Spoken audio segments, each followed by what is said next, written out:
Halo teman-teman sekalian, perkenalkan saya Mahardika Firdausi, selaku mahasiswa dari Prodi Teknologi Rekayasa Elektro Angkatan 2020 Universitas Gadjah Mada. Pada kesempatan kali ini, saya akan menjabarkan materi tentang stereolitografi atau SLA pada 3D printing atau pencetakan 3 dimensi. Yang pertama ialah definisinya. Stereolitografi atau SLA ialah proses pembuatan aditif yang termasuk dalam keluarga photopolymerization. Dalam SLA, sebuah objek dibuat dengan mengeraskan secara efektif resin polimer lapis demi lapis atau layer demi layer menggunakan sinar laser UV atau ultraviolet.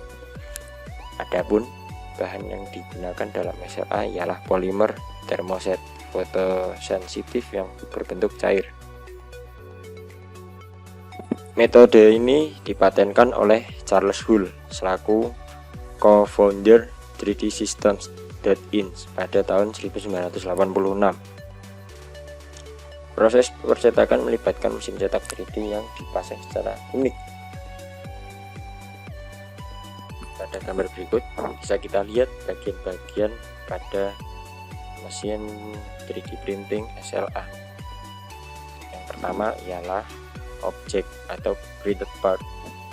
Untuk yang kedua ialah nozzle atau yang bertugas mengarahkan bahan untuk dicetak, dan yang ketiga ialah resin, bahan baku untuk membuat suatu objek, dan yang keempat ialah build platform atau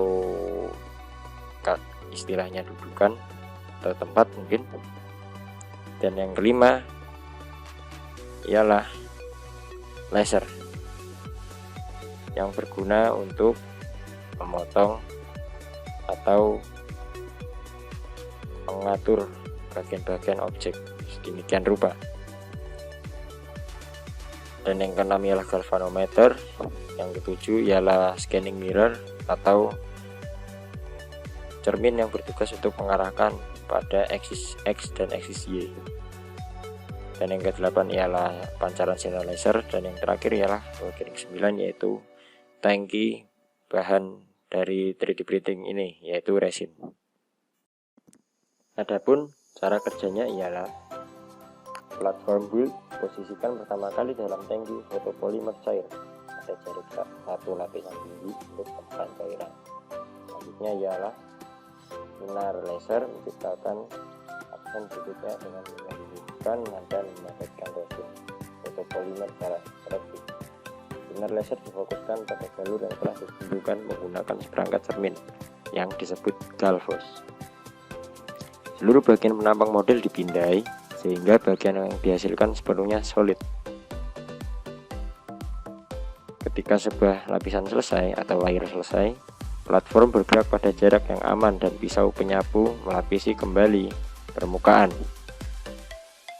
Kemudian proses diulang sampai bagian layer per layer selesai.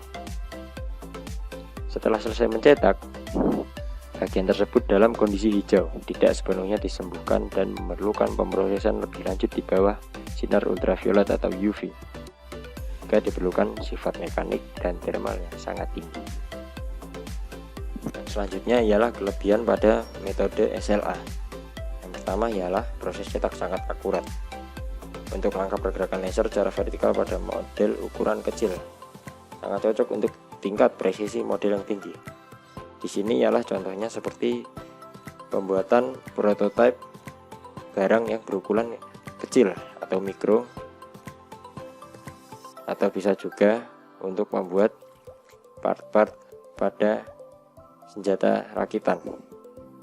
Dan yang kedua ialah hasil dari cetakan metode ini memiliki tingkat kerapatan yang tinggi dan bisa dikatakan kedap air. Dan selanjutnya ialah material yang serbaguna karena bisa diterapkan untuk model apapun. Lalu yang terakhir ialah permukaan hasil cetakan lebih halus, dan ini berpengaruh pada kualitas objek yang dicetak.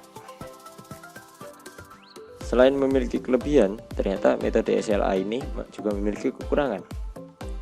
Yang pertama ialah model tidak dapat diproses setelah selesai dan harus didinginkan, dan otomatis itu memerlukan waktu yang lumayan panjang. Dan yang kedua ialah struktur pendukung yang dihasilkan harus disesuaikan dengan model yang dibuat. Di sini model dan struktur pendukung harus sinkron, tidak boleh ada perbedaan, harus sama. Dan yang terakhir ialah model harus dilubangi atau dipotong jika ingin menghilangkan material sisa pada bagian dalam. Nah, ini adalah contoh-contoh objek yang dibuat menggunakan metode SLA. Seperti yang kita lihat, kebanyakan objek yang dihasilkan menggunakan metode SLA ialah barang-barang yang membutuhkan tingkat kepresisian tinggi, seperti barang-barang yang ditunjukkan untuk pameran seni atau juga pembuatan prototipe. Selain pada kedua hal tersebut, ternyata metode SLA juga bisa digunakan untuk sarana pada pendidikan dan medis. Contohnya pada hal medis, yaitu pembuatan gigi palsu. Mungkin itu saja yang bisa saya sampaikan tentang materi SLA pada kesempatan kali ini. Untuk kurang lebihnya mohon maaf, dan sampai bertemu di lain kesempatan.